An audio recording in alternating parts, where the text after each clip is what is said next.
Shalom, selamat pagi Bapak Ibu Saudara-saudari terkasih dalam Tuhan kita Yesus Kristus. Apa kabar Bapak Ibu Saudara-saudari? Semoga kita dalam keadaan sehat, kuat, dalam kita menjalani kehidupan kita di tengah-tengah dunia ini dipenuhi damai sejahtera, sukacita di dalam Tuhan.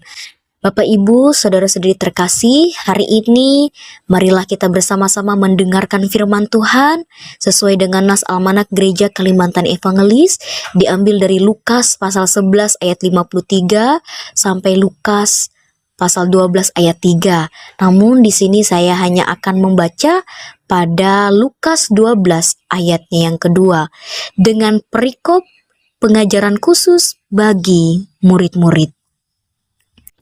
Tidak ada sesuatu pun yang tertutup yang tidak akan dibuka, dan tidak ada sesuatu pun yang tersembunyi yang tidak akan diketahui. Firman-Mu itu pelita bagi kaki kami dan terang bagi jalan kami. Amin. Bapak Ibu Saudara-saudari terkasih di dalam Tuhan, saya akan memberikan tema khotbah pada pagi hari ini. Tidak ada yang tersembunyi di hadapan Allah. Bapak Ibu Saudara-saudari terkasih di dalam Tuhan kita Yesus Kristus, pada masa pelayanan Tuhan Yesus menjelang perjalanannya menuju Yerusalem, pada waktu itu bangsa Israel berada di bawah kekuasaan Romawi. Sementara kehidupan keagamaan banyak dipengaruhi oleh kelompok-kelompok pemimpin agama, terutama orang Farisi dan ahli Taurat. Mereka dikenal sebagai pengajar hukum Taurat dan dihormati oleh masyarakat karena pengetahuan agama mereka. Namun di balik kehormatan tersebut, Yesus melihat adanya masalah yang serius. Dalam Lukas pasal 11, Yesus menegur orang Farisi dan ahli Taurat karena mereka lebih mementingkan penampilan lahiriah daripada keadaan hati. Mereka menuntut orang lain menaati hukum, tetapi mereka sendiri sering mengabaikan keadilan, kasih, dan ketulusan. Teguran Yesus ini menyingkapkan kemunafikan yang selama ini tersembunyi di balik kehidupan religius mereka. Akibatnya, sebagaimana dicatat dalam Lukas pasal 11 ayat 53 sampai 54, para ahli Taurat dan orang Farisi menjadi sangat marah. Mereka mulai memusuhi Yesus, mengajukan banyak pertanyaan untuk menjebak Yesus, dan mencari alasan untuk menjatuhkannya. Di tengah suasana yang penuh ketegangan itu, ribuan orang berkumpul mengelilingi Yesus. Sebelum berbicara kepada orang banyak, Yesus terlebih dahulu memperingatkan murid-muridnya. Waspadalah terhadap ragi orang Farisi, yaitu kemunafikan. Dari peringatan inilah muncul perkataan Yesus dalam Lukas pasal 12 ayat 2. Tidak ada sesuatu yang tertutup yang tidak akan dibuka, dan tidak ada sesuatu yang tersembunyi yang tidak akan diketahui. Melalui perkataan ini, Yesus menegaskan bahwa Allah mengetahui segala sesuatu. Kepura-puraan manusia mungkin dapat disembunyikan dari sesama, tetapi tidak pernah dapat disembunyikan dari Tuhan.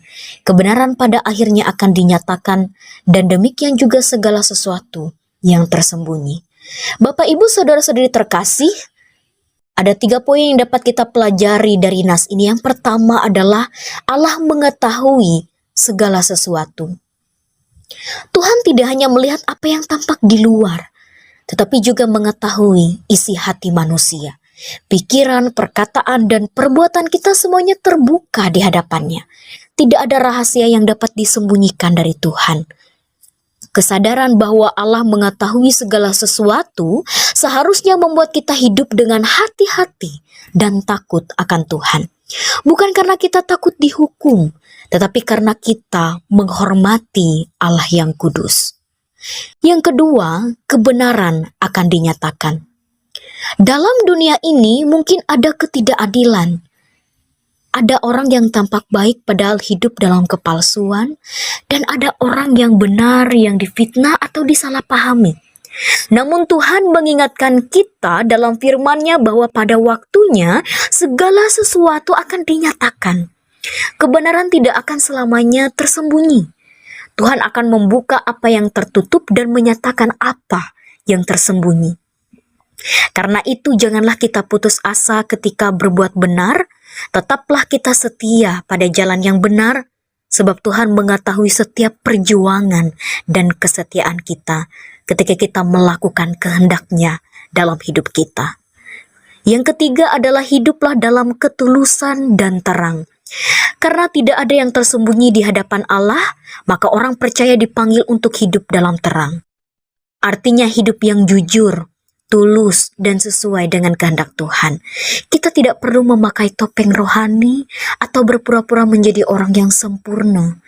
Tuhan menghendaki hati kita yang tulus, yang mau mengakui kelemahan kita, keberdosaan kita. Kita mau bertobat dan kita mau terus bertumbuh di dalam iman dan pengharapan kita.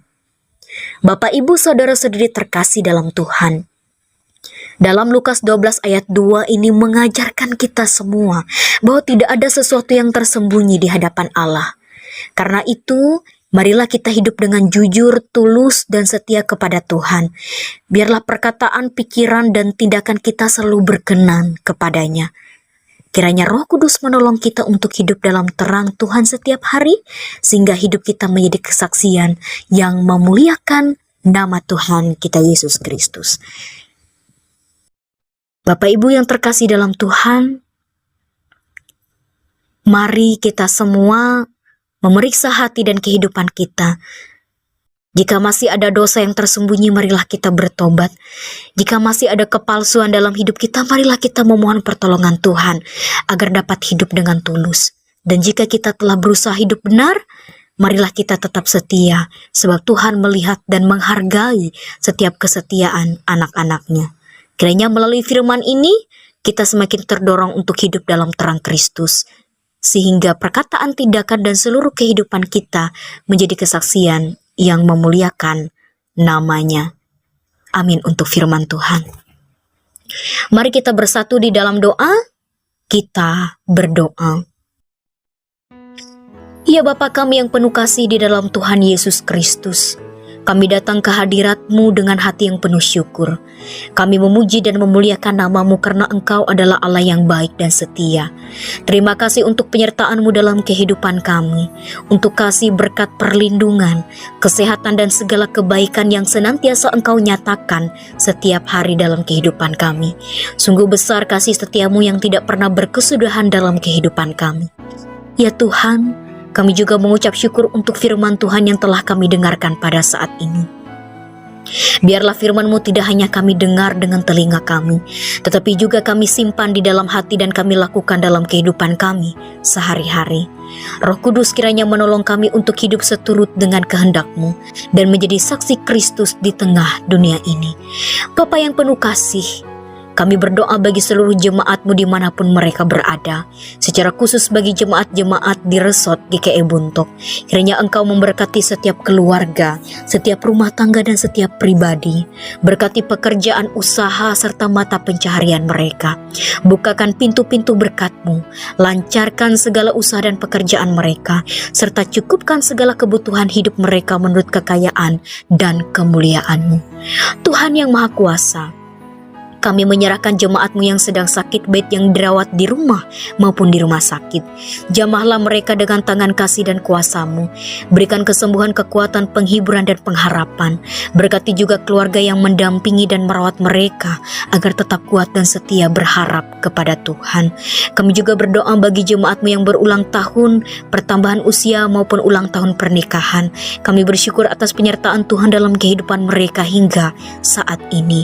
Kiranya Tuhan menambahkan umur panjang, kesehatan, sukacita, hikmat, dan damai sejahtera.